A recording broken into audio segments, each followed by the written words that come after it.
Ready? I'm gonna clap. That way I can synchronize the okay. the video with the audio. I learned that from YouTubers. So we're Basset, and we're super excited to be part of this Grass Stains project. And we're gonna play a couple tunes and tell you a story. Just as soon as this helicopter has cleared out. It's getting farther.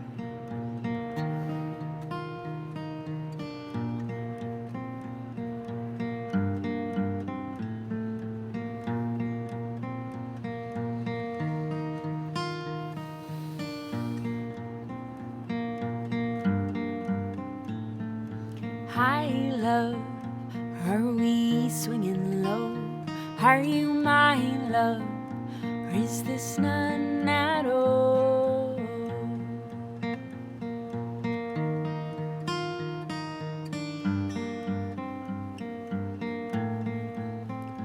We've been spending all our days setting fires on telephone wires. And when the smoke begins to raise, if you're a liar, then I'm a liar, and we're all liars. Hi, love, or are we swinging low? Are you my love, or is this none at all? Hi, love, or are we swinging low? Are you my love, or is this none at all?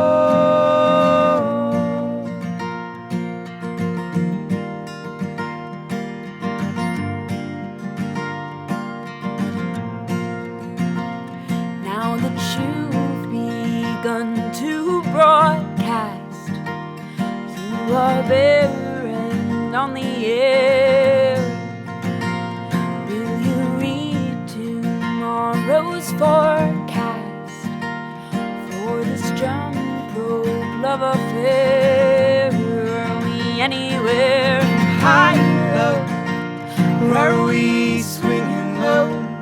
Are you my love, or is this none at all? Hi, love, are we swinging low?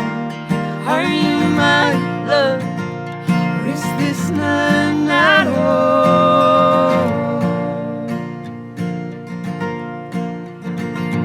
Now I'm standing barely braced. We are out of place and time and space. You said love is whatever hurts the most. Sure it is.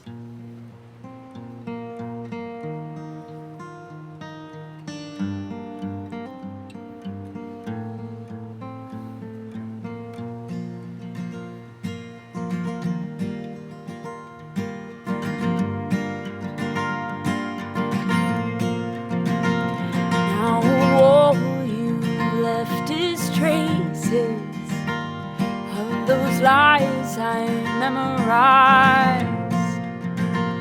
Will you pay for all those faces, all those eyes you plagiarized? Where you reside? Hi, love, are we swinging low? Are you my love, or is this none at all? Hi, love, are we swinging low? Are you my love, or is this none at all? Hi, love, are we swinging low? Are you my love, or is this none at all? Hi, love, are we swinging low? Are you my love, or is this none at all?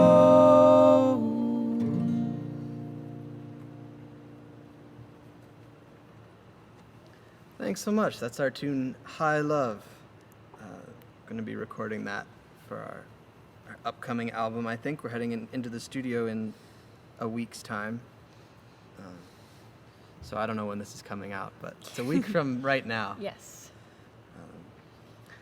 Anyway, so we just got back from this canoe trip out in kind of up around Sudbury. It was Yaz's first canoe trip ever, and we went with a friend of mine he's a little bit he just likes to do gritty outdoor adventures, and he has a very adventurous spirit, and he's not too concerned with doing everything in the most organized and comfortable way. Yes. Which has led to some of the most incredible adventures of my life, for sure. But it can be tough for a first-time canoe tripper, I think. And he had done this. It wasn't my first time camping, to clarify. Right. No, it was just Yaz is a seasoned camper. This is Yaz, by the way. I'm Sam. Yeah, I would say I'm a seasoned camper, Yeah. but the many kilometers spent paddling day after day is a new experience for me. Yeah, that was tough. And the food lifestyle of a canoe trip is also very new for me. Yeah, if you haven't been on a canoe trip, you're limited by not being able to refrigerate things. So you eat a lot of salted meat in the form of salami or whatever else you can get your hands on. We had You as in Henry when he decides to. Right. We even had some Spam along for this trip, but that's extreme. Sam had some Spam on this trip. In any case, this friend of ours, he had done one half of the loop of this trip, but he'd never done the full thing, so we didn't know past about halfway through the trip. We didn't know what we were gonna run into, and one day we were paddling and we ran into some people who were coming the opposite direction in their canoe, and we asked, well, where are you guys coming from? And they said, the bog. And I turned to my friend who I was paddling with. I said, she sounded really, she really didn't sound excited about the bog. She sounded like she had regrets, I guess. It was heavy in her voice, for sure. There's this air of mystery Yeah. and doom. And foreboding. The bog. Yeah, that anything that has a "the" in front of it becomes that much more Weighted. Yeah. And so, we kind of marked that and continued paddling, and the next day was when we kind of hit the bog, and we hit our first portage of the day, so we unpacked all the canoes and put them up on our shoulders, and about halfway through the portage, we met another couple of trippers, and they were coming back to get more stuff, and I didn't hear a lot of what they said, but one thing I heard was, this is not a normal portage. And I thought, well, okay. And then I heard the term waist-deep mud, I think, from somebody. Yeah. In any case, we continued down the portage and eventually came to a point where it was clear we weren't going to be able to continue in the normal way, and it was kind of the land opened up a little bit, and there was a lot of water on the ground, and it was pretty muddy, but it was kind of hard to tell what was going to happen. And so our friend kind of put down his canoe, and he walked out a little bit, and everything seemed to be going pretty well, and then all of a sudden his right leg just went all the way down, and really up to his thigh or kind of waist area, I would say. And from that moment, it was clear that it was going to be a real muddy situation. Yeah. So we kind of took off anything we were wearing that we could take off, and we threw it all in the boats, and we got ready to sink Wade. into the mud. Yeah. And It was actually kind of fun. Once you accepted that you were going to be that deep in mud, it was. Yeah. Yeah. Yeah, it was serious work. It was gritty in the way that these kinds of trips often are, kind of unexpectedly. But it wasn't, I don't know, I wouldn't say we walked away with this doom of we just passed through the bog. It was more just there was a bog and we passed through it. But that's I think that's a testament to who we're tripping with. The group of people for something like this really matters, as it does in most things that are challenging, I think. But we really had a group of people where we were able to laugh our way through the whole thing. I was really just laughing through the whole thing. He was laughing through the funny. whole thing. But I think I was a little bit more thrown off. Yeah, you had some moments where I looked back at you and you were like, it was the sort of thing where I smiled on thinking about it and less so in doing it. Right. There are a But, few almost lost shoes too, which I think was adding to the intensity. There are moments where you have to kind of try to extract your foot from the mud without your shoe coming off in the process. The people that we had seen earlier, they tied their shoes to their feet. They had ropes around their shoes to tighten them. They really seemed to know what they knew what they were doing. Yeah. Yeah. But I think it was just, I was just really grateful for the group of people we had out there, because sometimes you're out with people and they, it just so depends. How you interpret these kinds of situations depends so much on who you're with. Definitely. And I think we did a pretty good job. Yeah, and later that day, they caught 5 fish. I didn't catch any, but our 2 friends did an awesome job catching a bunch of fish. And we were able to keep all the fish and eat the fish, and it was great. It was. And now we have a great memory. Yes. This is a tune of ours called Ships at Sea. Thanks again to Grass Stains for having us.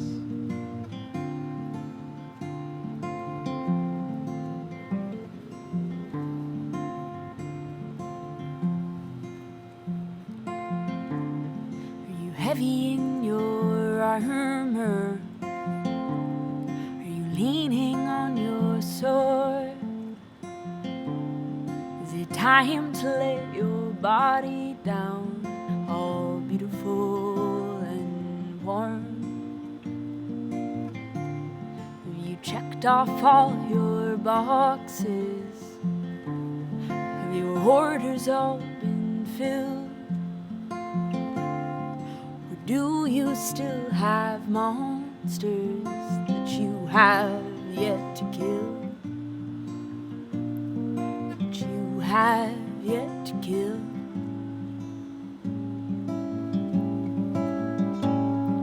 Good night to all you ships at sea. May the weather treat you better than these troubles treated me. From the royals in high places to the urchins in the street, may all your little storms leave you be. May all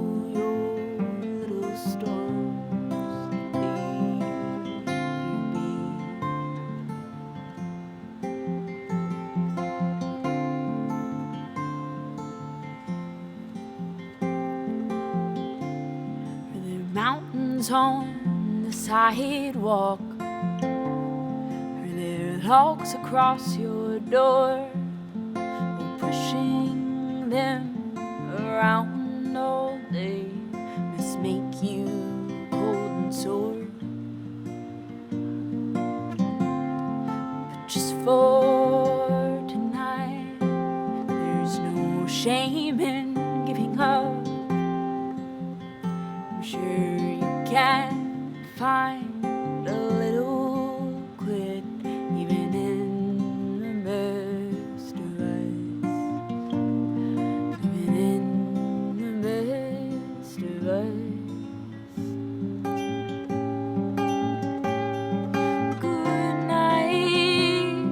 Good night to all you ships at sea.